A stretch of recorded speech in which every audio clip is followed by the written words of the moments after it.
Our next speaker is German Wangda. Mr. Wangda is a judo expert, and he was a bodyguard for His Holiness the Dalai Lama for 7 years. Mr. Wangda went to Bhutan last year to teach judo to the guards of the King of Bhutan. He's also featured in the movie Kundun, and he lived in India for several years and worked at the Tibetan Welfare Office in Dharamsala in India. Mr. Wangda has been living in Ottawa now for over 15 years with his wife and 2 children. Let's welcome Mr. Wangda.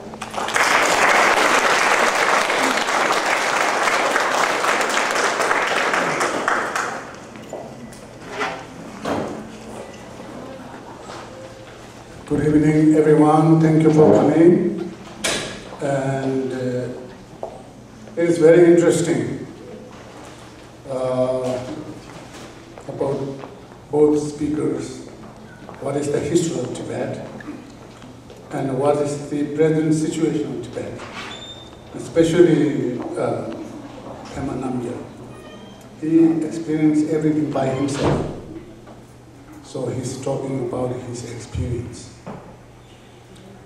And about the history of Tibet, I'm not a historian, but as a Tibetan and born in Tibet, I know it's much different from Chinese. And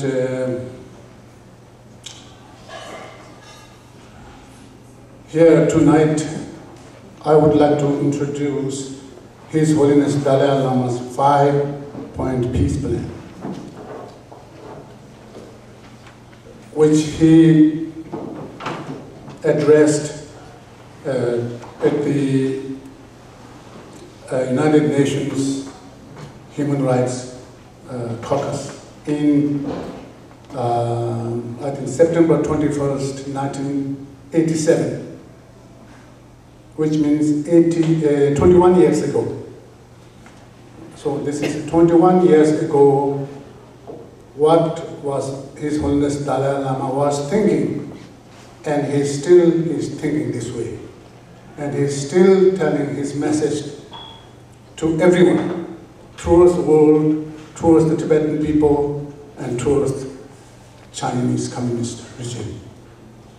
So what are those 5 points? By the way, tonight I just discovered that I was younger than Pema. You don't believe?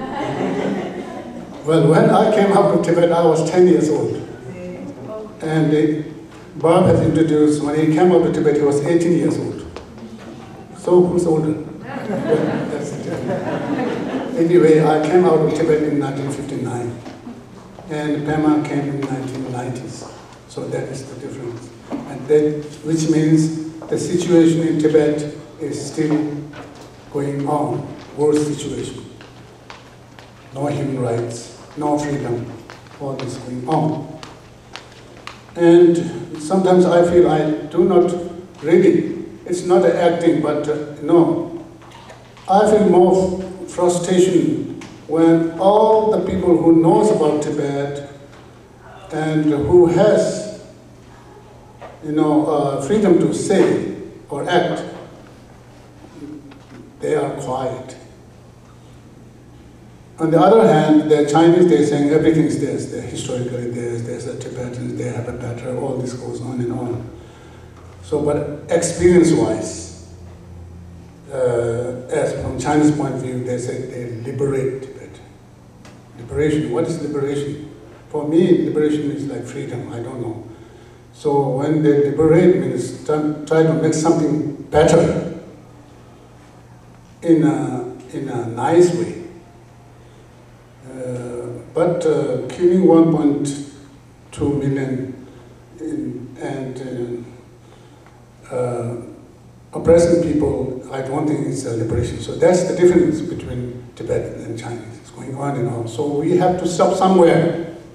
So here His Holiness' message is very simple, as like His Holiness, but profound, just like him.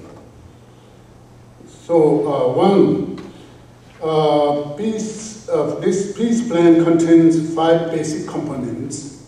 Number 1 is transformation of the whole of Tibet into a zone of peace. That's number 1. That's not a big thing to ask, isn't it? And why? Because Tibet, historically, Tibet was a nation everywhere, even the United Nations, as Professor Brian Given has mentioned earlier. So, because Tibet was there, right in the center of the roof of the world, where there's a China, there's a Russia, and here's a India, all the Asian great powers. So just think, have you ever heard about there's a war between China and India pre-1962? I haven't heard. So Tibet was there as a buffer zone. So it's like when we have a cartilage, it's like so this buffer zone, so they can move freely.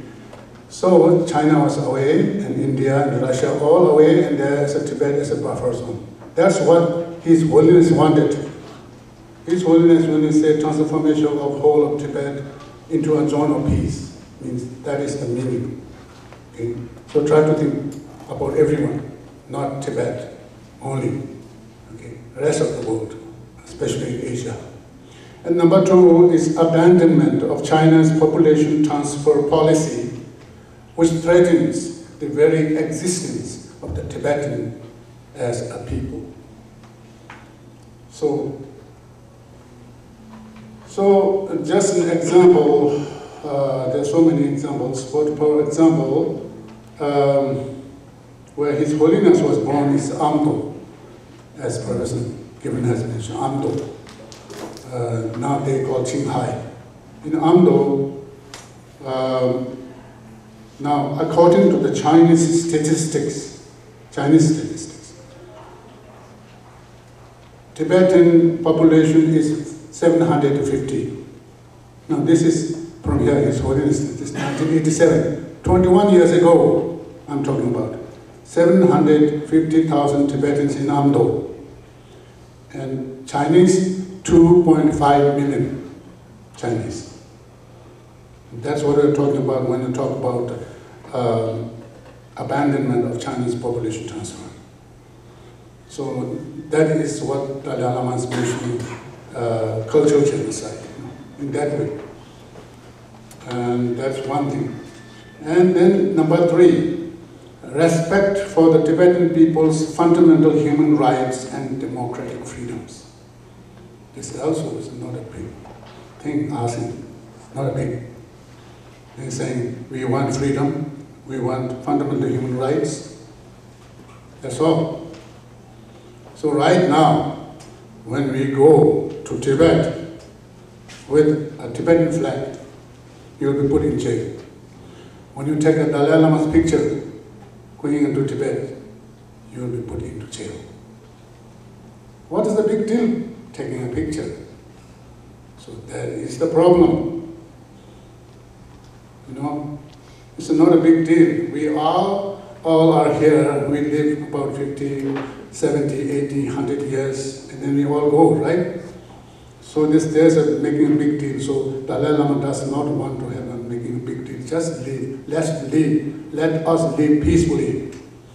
His Holiness always says, we have to be friendly with China because we are neighbors and we have to be there forever. We cannot lift up Tibet and go somewhere near Alaska or something. No, we cannot do that.